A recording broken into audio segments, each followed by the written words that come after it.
Good morning, Jai Narayan. So, in today's lecture, we are going to study a new topic, that is electron affinity.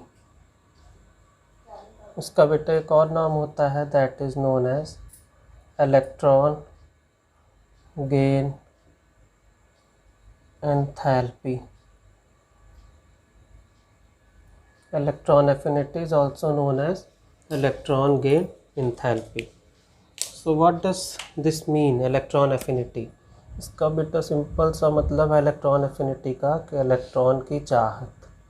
Simple अगर हम एकदम हिंदी में इसको बताएं, electron affinity means कितने ज़्यादा इलेक्ट्रॉन्स किसी चीज़ को मिल जाएं, या अगर हम डेफिनेशन में बोलें तो amount of energy released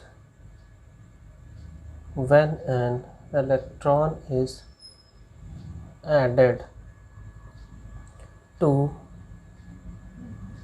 valence shell of an neutral isolated gaseous atom। ये न्यूट्रल आइसोलेटेड गैसेस एटम क्यों बोलते हैं मैं आपको पहले बता चुका हूँ। तो यही होता है अमाउंट ऑफ एनर्जी रिलीज्ड, कितना अमाउंट ऑफ एनर्जी निकलेगा जब इलेक्ट्रॉन ऐड किया जाए वैलेंस सेल में, तो उसको हम क्या कहते हैं, इलेक्ट्रॉन एफिनिटी। देखिए सपोज़ ये आपका न्यूक्लियस है जिसकी फर्स्ट ऑर्बिटल, यहाँ पे कोई इलेक्ट्रॉन है, तो अब ये इलेक्ट्रॉन क्या था, यहाँ पे अमाउंट ऑफ एनर्जी रिलीज्ड, जो एनर्जी निकली जब इलेक्ट्रॉन ऐड हुआ। सपोज़ ये इलेक्ट्रॉन को हम फर्स्ट सेल पे ऐड करना चाहते हैं, तो जब ये ऐड होगा कुछ अमाउंट ऑफ एनर्जी क्या करेगा, रिलीज़ करेगा। क्या रिलीज़ करेगा, एनर्जी को ये अपने अंदर से कुछ निकालेगा, एनर्जी रिलीज़।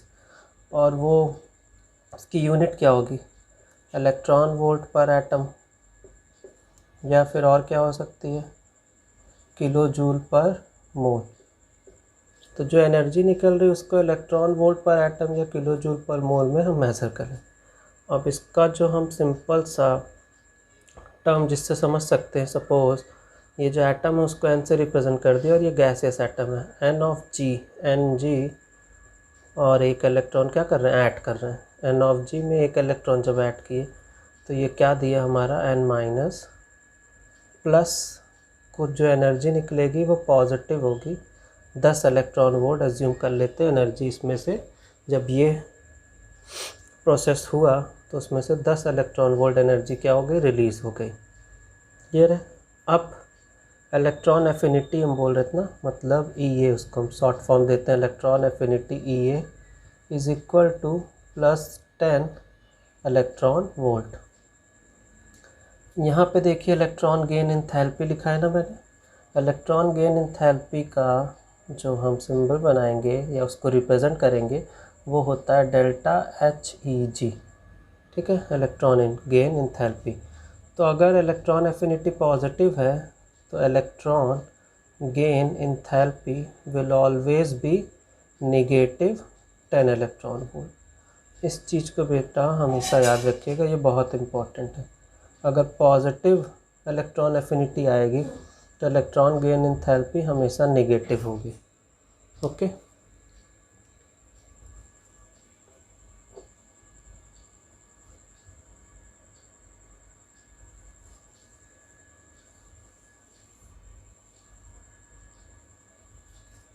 अब इसके बाद जो हमारा नेक्स्ट टॉपिक है वो है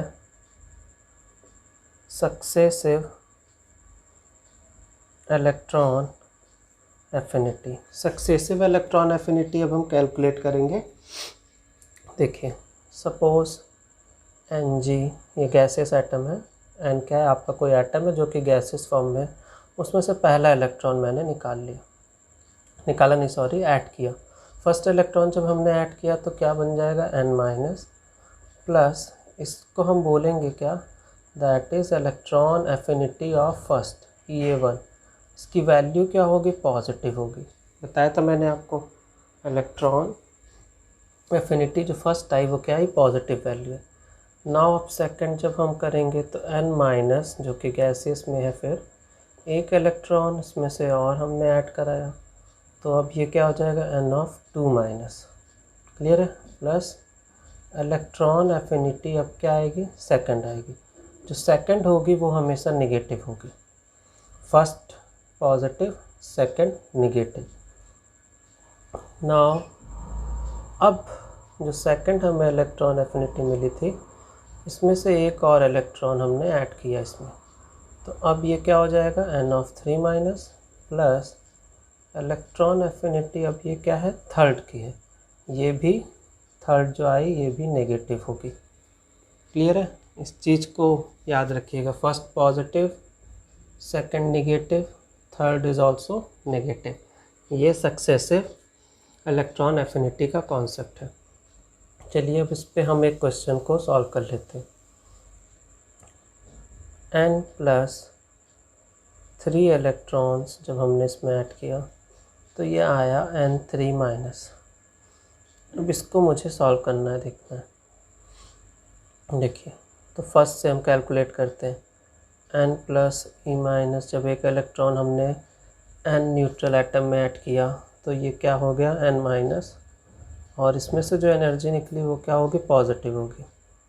देन सेकंड टाइम जब इसी में से मैंने एक इलेक्ट्रॉन और ऐड किया तो ये अब क्या हो जाएगा, n ऑफ 2 माइनस। अब इसकी एनर्जी क्या होगी, नेगेटिव, जैसा कि मैंने पहले बताया था। नाउ थर्ड टाइम जब n ऑफ 2 माइनस चार्ज में से एक इलेक्ट्रॉन और हमने ऐड किया, अब ये क्या हो जाएगा, n ऑफ 3 माइनस। ठीक है, और इसकी अभी भी एनर्जी जो होगी नेगेटिव होगी। अब इसको अगर हम सबको ऐड करें तो क्या होगा, आप देख सकते हैं left hand side and right hand side, n minus से n minus cancel, n2 minus से n2 माइनस कैंसिल, n यहाँ पे बचा 1 electron, 2 electron, 3 electron, plus 3 electron, n plus 3 electron, what is it is going to give you, n of 3 minus. देखिए ये जो आया यही तो था, मतलब ये जो आपकी वैल्यू आई थी कैसे आई थी, कुछ इस तरीके से कैलकुलेट करने पे। यहाँ पे जो हमें समझना है वो है electron affinity of first plus electron affinity of second plus electron affinity of third, that will be always less than 0। ठीक है, ये हमेशा इन तीनों की वैल्यू, ये फर्स्ट की, ये सेकंड की और ये थर्ड की, जब भी वैल्यू हम ऐड करेंगे ये हमेशा क्या होगी, it will be always less than 0। इस चीज़ को याद रखिएगा। ऐसा क्यों हो रहा है, आप देख रहे हैं नेगेटिव आ रहा है, ये नेगेटिव, दो नेगेटिव वैल्यूज़ आ रही है और ये पॉजिटिव से हमेशा ज़्यादा होती है। पहली ही नेगेटिव वैल्यू हमेशा पॉजिटिव से ज़्यादा होगी, तो ओवरऑल छोटी वैल्यू आती है। अब डेल्टा एच जी की अगर हम बात करें, that is electron gain enthalpy, ये जब छोटा है तो ये इसका हमेशा अपोजिट होगा, ये ग्रेटर आएगा। जैसे कि हमने पढ़ा था इलेक्ट्रॉन एंथैल्पी अगर पॉजिटिव आती है तो डेल्टा एच जी क्या आएगा, हमेशा नेगेटिव, तो ये हमेशा उसका अपोजिट चलेगा, इलेक्ट्रॉन एफिनिटी का अपोजिट इलेक्ट्रॉन गेन एंथैल्पी।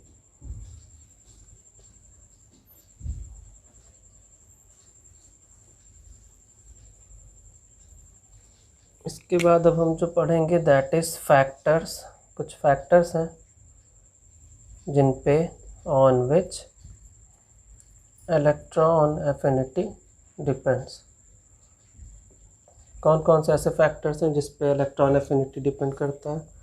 तो सबसे पहला जो फैक्टर है वो है आपका एटॉमिक साइज़, एटम का जो साइज़ होगा। हमने पहले ही पढ़ा था एटम का साइज़ के अकॉर्डिंग। सपोज़ ये आपका एक एटम है और यहाँ पे कहीं एक इलेक्ट्रॉन है, तो ये इलेक्ट्रॉन क्या होगा, इस एटम के पास है, तो ये न्यूक्लियस क्या करेगा, इस इलेक्ट्रॉन को जो इससे दूर है होता है, और ये इसके साइज़, क्योंकि ये बहुत ही क्लोज है, इसको क्या करेगा, अट्रैक्ट कर लेगा, अट्रैक्ट करने की कोशिश करेगा, बट क्योंकि ये काफ़ी दूर है तो ये इससे अट्रैक्ट नहीं हो पाएगा। दैट मीन्स इलेक्ट्रॉन एफिनिटी जो है वो कम होगी, जस्ट बिकॉज ऑफ एटम का साइज़ बड़ा है। जब हम इसको सिंपल टर्म में बोलें तो electron affinity will always be inversely proportional to atomic size. इस चीज़ को बस याद रखिएगा कि इलेक्ट्रॉन एफिनिटी जो होगी वो हमेशा इन्वर्सली प्रोपोर्शनल होगी किसके, साइज़ के, क्योंकि एटम से अगर इलेक्ट्रॉन की डिस्टेंस ज़्यादा है तो उसको जो एफिनिटी हमने क्या पढ़ा था इलेक्ट्रॉन की चाहत, तो ये उतनी ईजिली इसको नहीं अट्रैक्ट कर पाएगा, जिसकी वजह से साइज़ क्या हो जाएगी, ऑटोमेटिक इलेक्ट्रॉन एफिनिटी का इन्वर्सली प्रोपोर्शनल होगा साइज़ से। नाउ सेकंड जो हम फैक्टर जिस पे इलेक्ट्रॉन एफिनिटी डिपेंड करता है वो है हमारा न्यूक्लियर चार्ज। न्यूक्लियर चार्ज जिसको कि हम Z से डिनोट करते हैं। सपोज़ देखिए यहाँ पे कुछ चार्जेस आपके प्रेजेंट है। अब यहाँ पे एक इलेक्ट्रॉन एक यहाँ पे, तो जाहिर सी बात है पॉजिटिव चार्ज इन सब इलेक्ट्रॉन को बहुत ही तेज़ अट्रैक्ट करेगा, जिसकी वजह से अट्रैक्शन फोर्स इतना ज़्यादा होगा कि ये तुरंत इलेक्ट्रॉन न्यूक्लियस के पास आ जाएगा। इससे क्या हुआ, इलेक्ट्रॉन की एफिनिटी न्यूक्लियर चार्ज से क्या हो रही है, इंक्रीज़ हो रही है। That means electron affinity is directly proportional to nuclear charge. ये दो फैक्टर्स हो गए। इसके बाद थर्ड फैक्टर जो है वो है आपका इलेक्ट्रॉनिक कॉन्फ़िगरेशन। अब इलेक्ट्रॉनिक कॉन्फ़िगरेशन के भी अकॉर्डिंग कुछ फैक्टर्स होते हैं, उनको हम चेक करते हैं। यहाँ पे दो फैक्टर्स आएंगे, एक आपका हाफ फिल्ड स्टेबल जो होता है, एक आपका होगा full field orbital. Half filled कैसे हो सकते हैं, P की वैल्यू 3 हो, D की वैल्यू 5 हो या F की वैल्यू 7 हो। फुल फिल्ड कब होगा, जब P की वैल्यू 6 हो, D की वैल्यू 10 हो या F की वैल्यू 14 हो। Half field and full field जब स्टेबल कॉन्फ़िगरेशन आते हैं तो हमने क्या बोला था, यहाँ पे एक्सेप्शनली हाई हो जाती है एनर्जी। इसका मतलब इलेक्ट्रॉन की एफिनिटी की हम बात कर रहे हैं, तो अब समझिएगा, इफ़ वी हैव, अगर हम लोग के पास बहुत ही ज़्यादा very stable, if we have very stable electronic configuration, that is suppose मान लेते हैं E की वैल्यू 0 आ जाए। जब बहुत स्टेबल होगा तो वैल्यू 0 होगी, तो जब ऐसा होगा तो it will be very less. E की वैल्यू अगर 0 आ गई तो यहाँ पे इलेक्ट्रॉनिक कॉन्फ़िगरेशन की वजह से इलेक्ट्रॉन की जो एफिनिटी होगी वो बहुत ही कम हो जाएगी, it will be very less.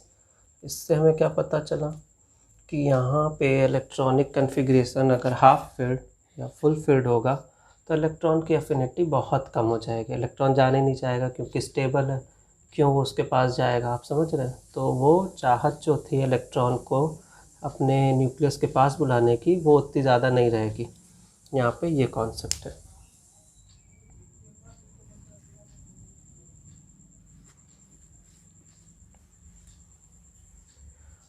Now we are going to study the trends in electron affinity. What are the trends? सबसे पहला हम पढ़ेंगे along a period. पीरियड में क्या होता है electron affinity, that is along a period means left to right जब हम जा रहे हैं। तो हमने ये पीरियड के लिए बना लिया।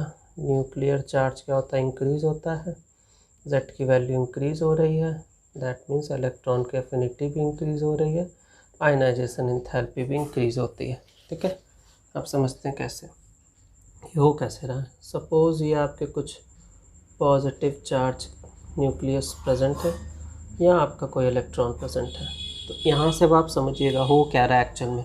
If nuclear charge is more, अगर न्यूक्लियर का चार्ज बहुत ज़्यादा, if nuclear charge is more it will attract more number of electron. इस इलेक्ट्रॉन को ये क्या करेगा, बहुत ही तेज़ी अट्रैक्ट करेगा, मोर number of electron, so energy will be release. तो इलेक्ट्रॉन की एनर्जी जो होगी वो बाहर निकल जाएगी, रिलीज। हैंस इलेक्ट्रॉन की जो एफिनिटी होगी वो भी इंक्रीज़ कर जाएगी। इसीलिए देखिए हमने क्या किया, इलेक्ट्रॉन एफिनिटी इंक्रीज़ करता है अलॉन्ग अ पीरियड। तो यहाँ से आप क्लियर हो गए। सेकंड जो हमारा ट्रेंड है वो है डाउन अ ग्रुप में जब हम टॉप से बॉटम पे जा रहे होंगे तब क्या होगा, टॉप से बॉटम आ रहे हैं, दैट मीन्स एटम का साइज़ क्या हो रहा है, बढ़ रहा है। ठीक है, टॉप से बॉटम जाने पे सेल्स बढ़ती हैं तो एटम का साइज़ ही बढ़ रहा है। अब सपोज़ ये आपका न्यूक्लियस है, साइज़ इतना बड़ा हो गया एटम का, इलेक्ट्रॉन यहाँ कहीं प्रेजेंट था, अब न्यूक्लियस से देखिए, एक तो सेल की भी दूरी बढ़ी और इलेक्ट्रॉन भी काफ़ी दूर, तो इसको अट्रैक्ट कर पाना न्यूक्लियस के लिए उतना इजी नहीं होगा। That means not able to attract it very easily. जिससे क्या हुआ, एटम का जो इलेक्ट्रॉन की एफिनिटी है वो डिक्रीज़ कर जाएगी। ठीक है, एटम की साइज़ अगर बढ़ी, अगर एटम की साइज़ बढ़ी तो इलेक्ट्रॉन की एफिनिटी डिक्रीज़ होगी। इसके वजह से हम कह सकते हैं कि इलेक्ट्रॉन एफिनिटी डिक्रीज़ हो जाएगी। क्लियर है ये?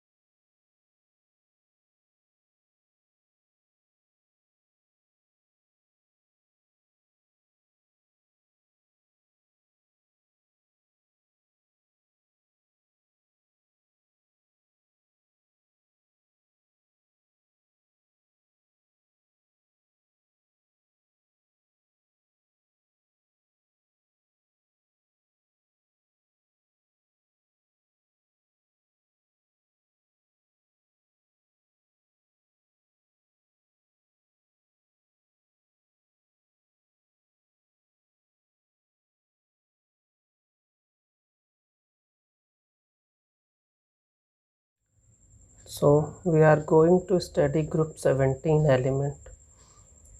In group 17, fluorine, chlorine, bromine and iodine. These are the elements which are present.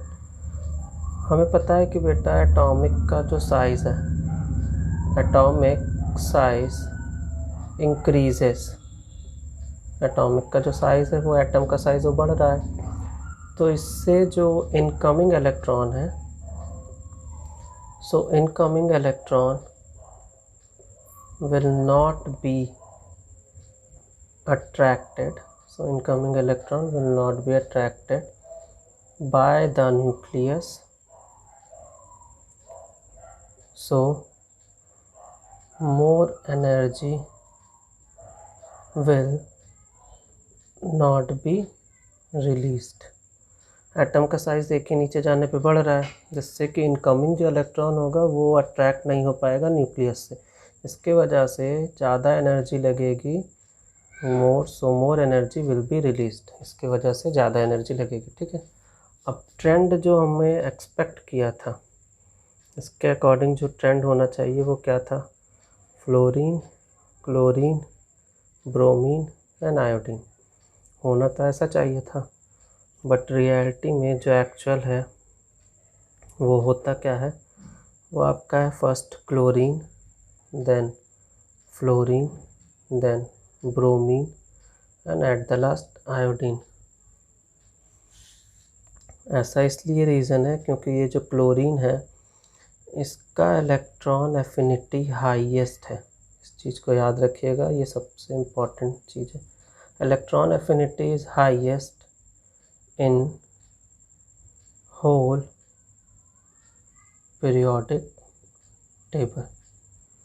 किसकी? क्लोरीन की। क्लोरीन जो होता है इलेक्ट्रॉन को बहुत ही तेज़ एक्सेप्ट करने की टेंडेंसी लगता है फ्लोरीन से भी ज़्यादा।